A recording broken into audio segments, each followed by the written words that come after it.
Oui, oui, taisez-vous, parce que nous serons toujours combattus, mais jamais abattus. Salut la communauté foot, salut la communauté Barça. Voilà, bienvenue sur ma chaîne à nouveau pour le débrief Las Palmas contre Barcelone qui s'est soldé par un score de 0 buts à 2. Voilà, on va débriefer ça, mais avant ça, s'il vous plaît, merci à ceux qui continuent de s'abonner. On a l'objectif d'atteindre 500 abonnés avant le début des huitièmes de finale d'ici le 4 mars et les huitièmes vont débuter. Donc, s'il vous plaît, si vous n'êtes pas encore abonné et que c'est votre première fois ici, merci d'activer la cloche de notification pour ne pas rater les prochaines vidéos. Likez, partagez, abonnez-vous et surtout laissez vos avis en commentaire. Voilà. Donc, déjà, on est venu avec un 11. Je voulais voir Olmo aujourd'hui en tant que titulaire, mais on est venu avec Fermin en tant que numéro 10. Et j'étais très content de revoir Casado dans le 11.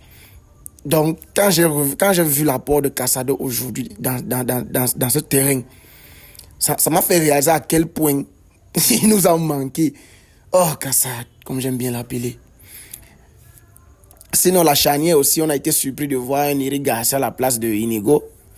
Voilà, sinon le reste, c'est comme ça.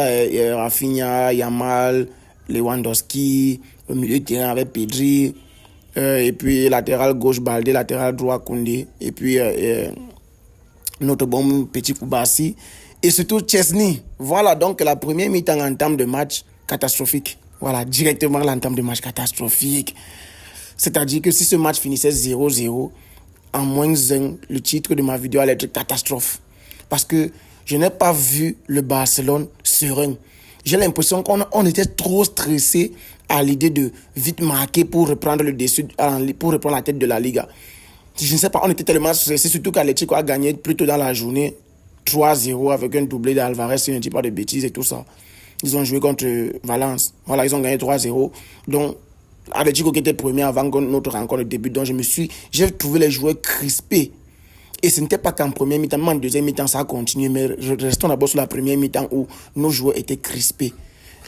C'est pas possible. Comment Las Palmas peut nous dominer à ce point, se créer 1001 occasions? Je ne suis pas sûr qu'on a cadré une seule frappe en première mi-temps.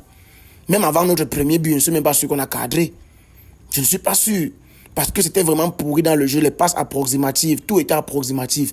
Les courses, les centres, les passes, les compréhensions, je sais pas, même il n'y avait que le pressing qui était bon. Grâce à qui? Grâce à Casado. Parce que quand il faut voir le début de la rencontre, Las Palmas s'est produit 1001 occasions. Merci à Chesney, vraiment. Vraiment merci à Chesney qui nous a gardé dans la rencontre. Parce que si aujourd'hui on n'a pas un grand Chesney, c'est vrai que la majorité des occasions de Las Palmas ne sont pas cadrées, mais celles qui étaient dangereuses quand même, quand Chesney était appelé à intervenir, il a intervenu. Que ce soit la frappe où il a enlevé, après il y a eu un follow-up derrière, mais le joueur était hors jeu. Le seul problème que j'ai avec Chesney, c'est que quand il fait un premier arrêt, pour se relever, faire le deuxième arrêt, il est un peu lent pour se relever. Donc son temps de réaction, je trouve ça un peu plus long. Et c'est normal, c'est quelqu'un qui sort de la retraite, c'est quelqu'un qui se fait vieux et tout. Donc, les occasions que Las Palmas s'est procuré aujourd'hui, on s'est procuré quoi? À peine 2 occasions. Et les 2 occasions qu'on se procure, on s'est procuré quoi? À peine 2-3 occasions. Et dans les 3 occasions, là, il y a 2 qu'on s'est procuré grâce aux erreurs de Las Palmas, où ils renvoient le ballon dans leur défense, et puis on n'arrive même pas à concrétiser ça. Tu vois, les joueurs sont pressés pour tirer au goal sans même regarder où les goals sont. Les frappes trop croisées, les frappes donc cadrées, en fait. J'ai trouvé une équipe dépassée, débordée et trop crispée, frustrée et, je sais pas, stressée, en fait. Heureusement qu'on avait Chesney au goal, mais surtout Casado au milieu du terrain. Parce que vraiment, Casado nous a beaucoup manqué. Je ne sais pas ce que Flick voit en De Jong. De Jong, balle au pied, il est serein parce que même sa rentrée, balle au pied, il nous apporte. Mais s'il vous plaît, quand on parle de Casado au milieu du terrain en tant que milieu récupérateur, milieu défensif, pardon, prenez De Jong, faites-le asseoir au banc tranquillement parce que le match que Casado nous a fait aujourd'hui, merde, maestro extraordinaire. Les adjectifs qualificatifs me manquent. Parce que gros volume de jeu, à chaque fois, il n'hésite pas à se verser par terre pour lancer le pied, récupérer le ballon, empêcher le joueur de prendre le ballon avant lui, récupérer, tacler, toucher la balle pour faire une passe à l'adversaire s'il est un peu court, etc. Gros volume de jeu de la part de Casado aujourd'hui au milieu de terrain. Et à côté de lui, le maestro, Pedri. À chaque fois, s'il fallait réguler la température dans ce stade, il fallait passer par Pedri. J'ai trouvé la pelouse pas très bonne aujourd'hui quand même. Surtout en première mi-temps, elle était un peu bizarre. Mais on l'a arrosé à la mi-temps. Et puis en deuxième mi-temps, voilà, c'était un peu mieux. Sinon, en première mi-temps, là, il y avait que Casado qui faisait le travail de malade au milieu de terrain. Pedri qui était là pour réguler balle au pied. Et il y avait aussi Yamal, malgré qu'il a fait beaucoup de mauvais choix en premier mi-temps. Énormément de mauvais choix. En élimination, il éliminait toujours son vis-à-vis. Pas toujours, mais plusieurs fois, il éliminait son vis-à-vis.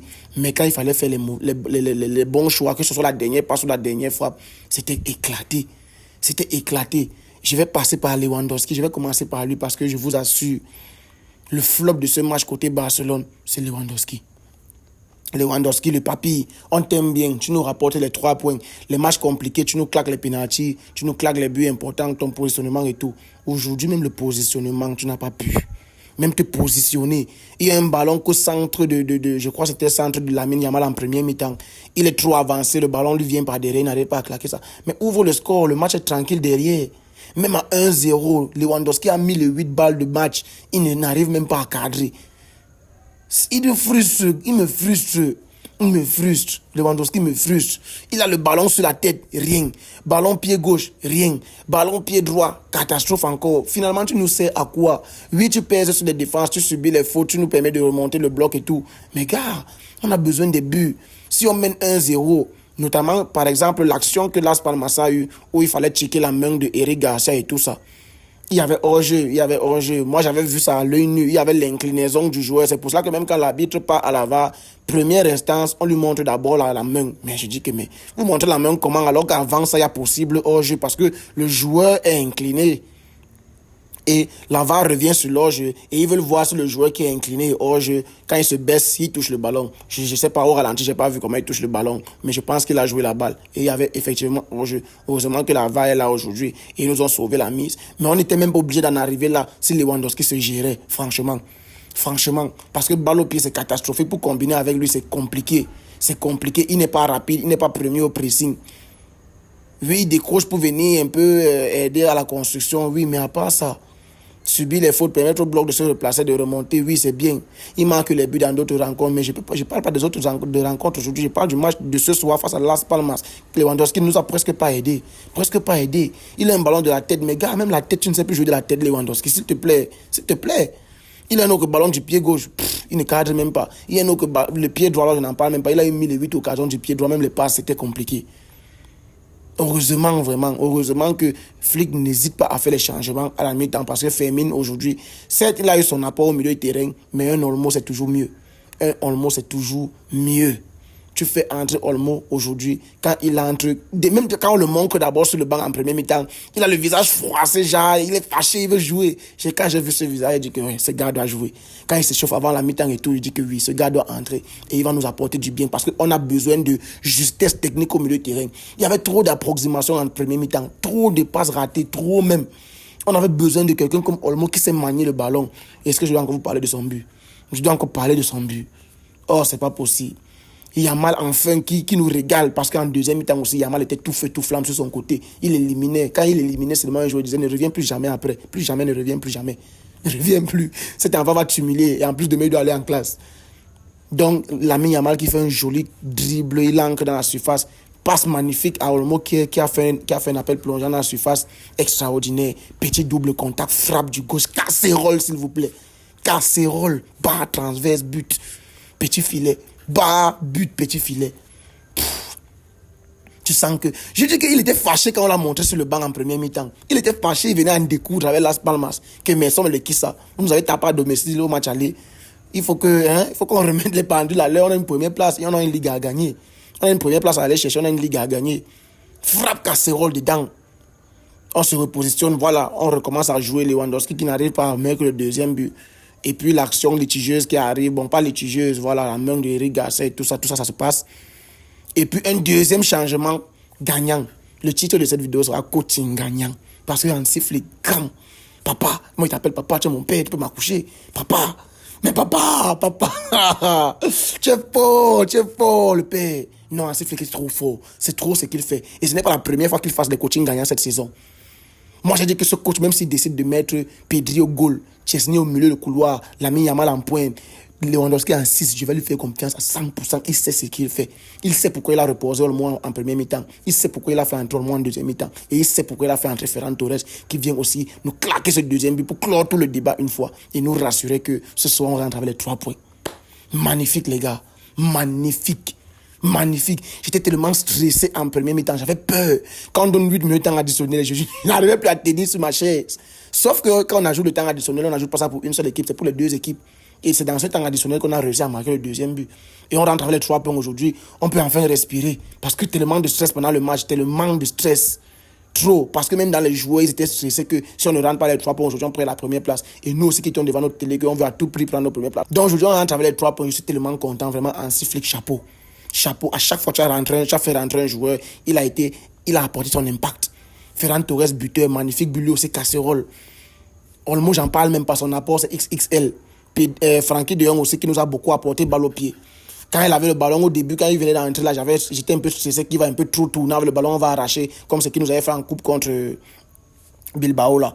Mais il a été serein, balle au pied. Il a beaucoup apporté, il s'est beaucoup projeté. Et c'est ça qu'on aime voir. J'ai toujours dit que De Jong est meilleur quand il y a un 6 à côté de lui. Et vous voyez aujourd'hui, quand De Jong est avec un 6 comme Casado qui reste faire le sale boulot derrière, il est meilleur. De Jong en tant que le numéro 6, vous laissez le brider. De Jong est mieux quand il y a un 6 à côté de lui qui reste derrière, fait le sale boulot. Et lui peut faire le box-to-box. Quand tu prends De Jong, tu le mets en 6. Tu le brides de son apport offensif, balle au pied. Parce que s'il monte là, qui va rester couvrir les espaces derrière. Donc Rafinha aujourd'hui qui a fait quand même une belle prestation, malgré qu'en début de match, j'ai trouvé qu'on ne le servait pas assez. On ne le servait pas assez. Il y a une occasion où Lamine Yamal a le ballon, il peut le lancer dans la profondeur, mais il préfère chercher Lewandowski et finalement la passe a même raté et tout ça. C'est pour ça que je dis qu'il y a eu trop d'approximation, trop de mauvais choix de la part de Yamal en premier mi-temps. Rafinha n'a pas assez servi, qui change un peu de rôle, qui s'est beaucoup retrouvé aujourd'hui axial dans le demi-espace gauche, n'était pas vraiment sur la ligne, en fait, son rôle. Mais après, quand Yamal est sorti, il est parti à droite et là-bas aussi, il a beaucoup fait du bien. Olmo Ferran qui était à gauche qui a réussi à marquer son but. Lewandowski, je pense, a joué tout le match. Mais bon, bref, il ne nous a pas apporté grand-chose. Sinon, la défense, l'importance de s'aligner. Si c'est que cette défense ne connaissait pas s'aligner, aujourd'hui, Las Palmas revient facilement à 1-1 avec cette main derrière, Garcia derrière. L'importance de s'aligner inconsciemment comme inconsciemment. C'est pour ça que je ne veux plus voir Rojo dans cette défense. S'il est là, jamais cette occasion n'est hors jeu. C'est que chaque jour, il y a pénalty là-bas. Parce que je suis sûr que c'est lui qui a annulé leur jeu. Donc, l'important de se positionner. Baldé, aujourd'hui aussi, il a fait son match. Koundé, un peu moyen, mais il a été aussi là, correct. Donc, dans l'ensemble, merci Chesney, merci Hansi Flick et surtout merci aux buteurs parce que vraiment, vous nous soulagez, vous nous permettez de garder notre première place en attendant le match de Madrid demain. Donc, on monte à 54 points. Enfin, on peut respirer, on peut attaquer la semaine prochaine en toute sérénité. Notre prochain match en Liga, c'est contre c'est Sociedad. Notre orge qu'on a volé chez vous là, vous allez rembourser. Voilà, Las Palmas a commencé à rembourser. On s'est déjà vengé sur Las Palmas. Vous êtes les prochains. On va se venger sur vous tous qui nous avez volé les points. Ou bien qui nous avez accrochés en première partie de saison. On va voir. Donc les gars, c'est tout pour aujourd'hui. Merci à ceux qui sont restés jusqu'ici. Vous pouvez mentionner en commentaire de quel pays vous regardez la vidéo. Et surtout, on se tient à demain pour le débrief du Real Madrid qui va jouer un peu plus tôt dans la journée, à 16h15, heure locale. Bon, je serai quand même là pour débriefer la rencontre en fin de soirée. Donc, on se capte à demain et surtout rester en santé, c'est très très important. Si j'ai oublié quelque chose, n'hésitez pas à mentionner en commentaire. Peace.